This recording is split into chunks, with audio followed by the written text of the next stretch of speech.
Macaafa Daani'el raajichaa boqonnaa 8 lakkoofsa 13-14. Yommus inni qulqulluun tokkootu dubbatu nan dhaga'e.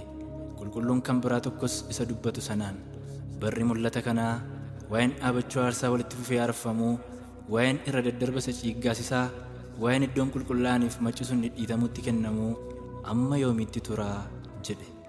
Inni duraa deebisee isa gaaffii gaafate sanaan, amma ganamaaf galgala 2300 tura. Kana booddees iddoon qulqullaa'aa sun qajeeltootti hin deebifama jedhe.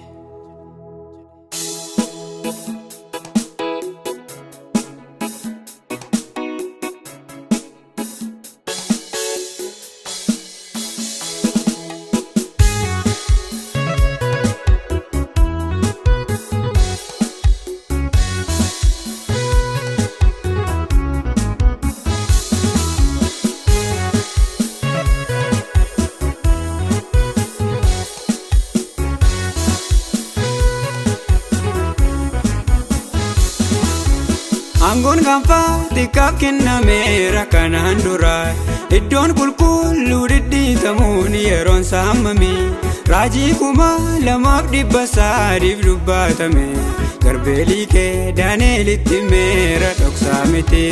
Macaaficha keessaaf duubaan mallattoon cufame, kan hiikee dubbisuu beeka leenca Yihuudaadha. Raajiin soba qorattoota raajiin dogoggorsu, raajiin Daani'eliif mul'anni nuuf banamaadha. Yerusaalem deebisanii ijaaruuf labsiin ba'e, amma Masiih moosifamutti waggaan 70 Yihuudootaaf irraa cita. 18 Ormootaaf kennamuudhaani, Istifaanos hin dhagaadhaan erga rukutanii. Carraan isaanii irratti dhume bara 1844tti qorannaan murtee jalqabame. Cubbamaadhaaf araara xumuraa gochaa jira, iddoo qulqulluudha. Sakatta'iinsa galmee galee hojiirra jiru, yeroo cubbuun itti haqamudha.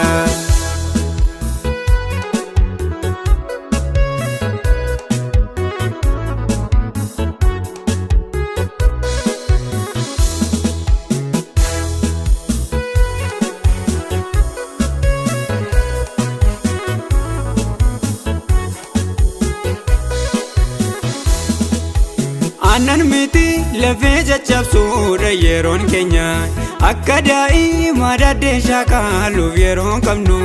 Dhagaa yaasbii sibsaa firoosiin irra jaarradha, dambaliin galaanaa yoo ka'e takka isarraasu. Wiiliyaamii leertuu sobsiiseem raajoota sobdu, isarraasu tasuuta dhaadhannoo dhageessisu. Ergaa dulloome qorachuuti harkaan kennina, mannaa ho'aa nuuf kenna gooftaan keenya hin jallisu. Yerusaalem deebisanii ijaaruuf labsiin ba'e, amma Masiih moosifamutti waggaan 70 Yihuudootaaf irraa cita. 18 Ormootaaf kennamuudhaani, Istifaanos hin dhagaadhaan erga rukutanii. Carraan isaanii irratti dhume bara 1844tti qorannaan murtee jalqabame. Cubbamaadhaaf araara xumuraa gochaa jira, iddoo qulqulluudha. Sakatta'iinsa galmee galee hojiirra jiru, yeroo cubbuun itti haqamudha.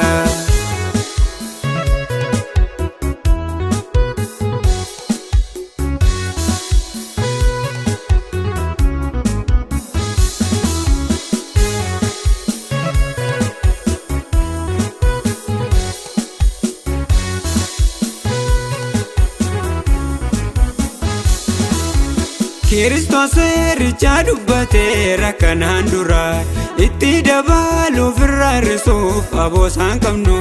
Qajeelfama iddootti eeguudhaan barsiisuu qabna, dhiigamuusaa namni dubbatu samiitti hin galu. Raajiin yeroo dheeraa 2,300 ragaa macaafaatiin deeggerame kan dhaabate. Hafuura kadhannaatiin malee hin hubatamu, inni Yesuus mul'atan Daani'elis dubbate. Yerusaalem deebisanii ijaaruuf labsiin ba'e, amma Masiih immoo sifamutti waggaan 70 Yihuudootaaf irraa cita.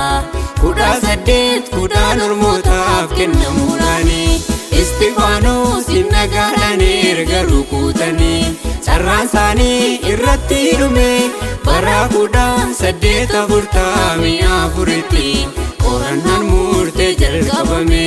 Cubbamaadhaaf araara xumuraa gochaa jira, iddoo qulqulluudha sakatta'iinsa galmee galee hojiirra jiru yeroo cubbuun itti haqamudha.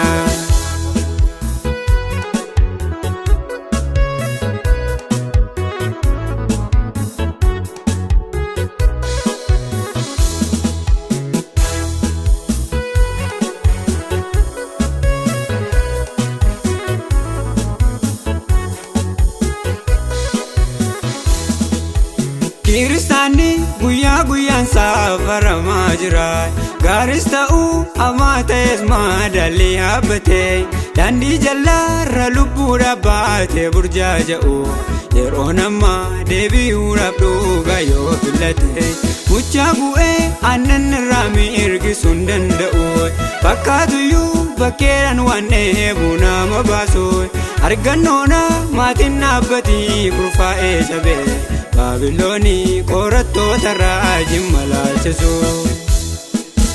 Yerusaalem deebisanii ijaaruuf labsiin ba'e, amma Masiih immoo sifamutti waggaan 70 Yihuudootaaf irraa cita.